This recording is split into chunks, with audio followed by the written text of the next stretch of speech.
Hi all, good morning. So viewers, आज हम Nifty का रिव्यू कर रहे हैं। निफ्टी 2023 से उसने एक अप ट्रेंड स्टार्ट करा था। So will I just share जो मेरा एनालिसिस है।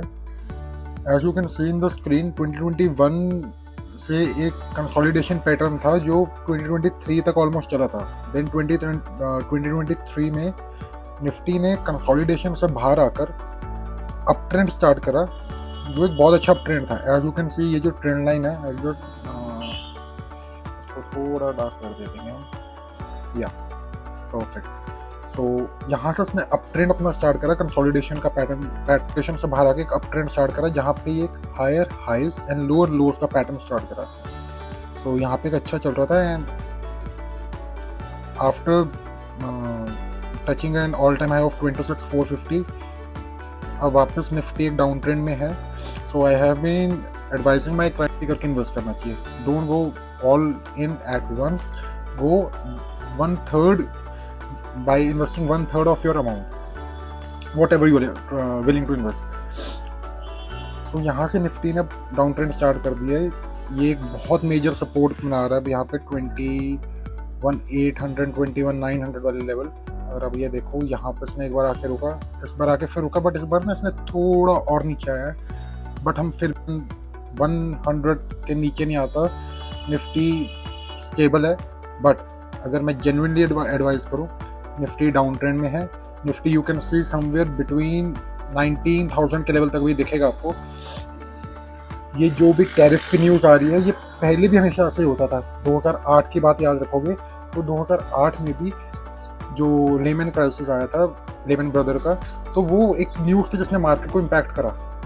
वो कोई भी एक फैक्टर होता है जो मार्केट को इम्पैक्ट करता है, नीचे लाने के लिए एक बैकअप पॉइंट बनता है, supporting point two bring the market towards down. But जो मार्केट का ट्रेंड होता है वो पहले से स्टार्ट हुआ होता है। तो ये भी जो फैक्टर था, मैं ऑलमोस्ट सितंबर 2024 से आउट ऑफ द मार्केट हूँ। वहाँ पे मुझे दिख रहा था मार्केट वीक हो चुकी है। वीक नहीं हो चुकी है, इकॉनमी स्ट्रांग होगी, बट मार्केट का अपना स्ट्रक्चर होता है। सो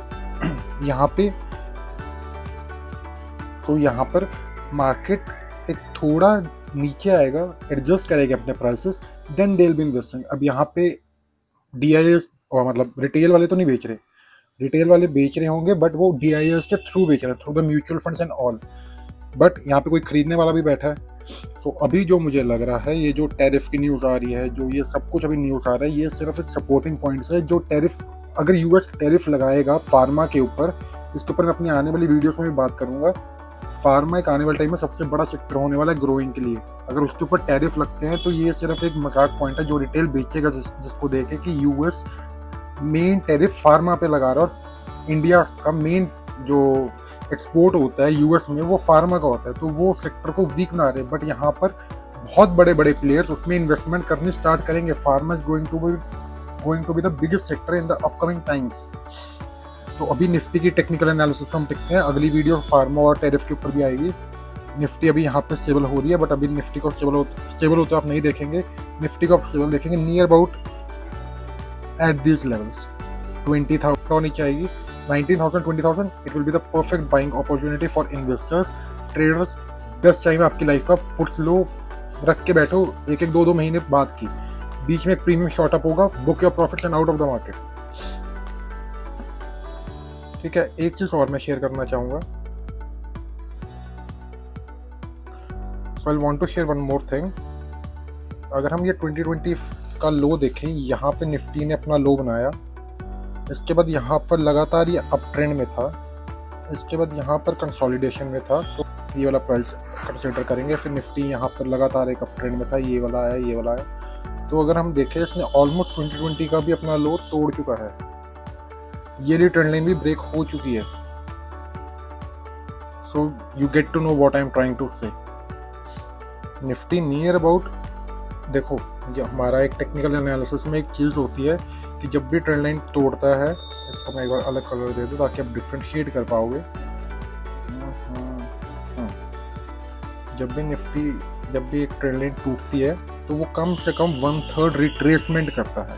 और 1/3 रिट्रेसमेंट कितना होगा? Just try to C.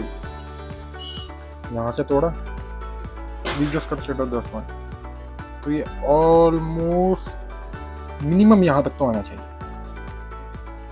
But start investing once Nifty reaches 20, 140, 19, then 16,000. So I'll also मैं आपको एक 3 की लेवल बताता हूँ जहाँ पे आपको इन्वेस्ट करना चाहिए.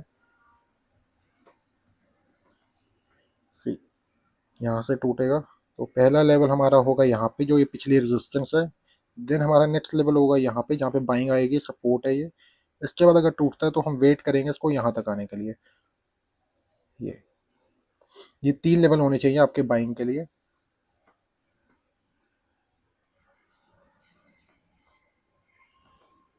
1, 2 and 3. I hope this clarifies कि कहाँ पे बाइंग होनी चाहिए. And wait for the right price to average and be very much confident into investing into the Indian stock market.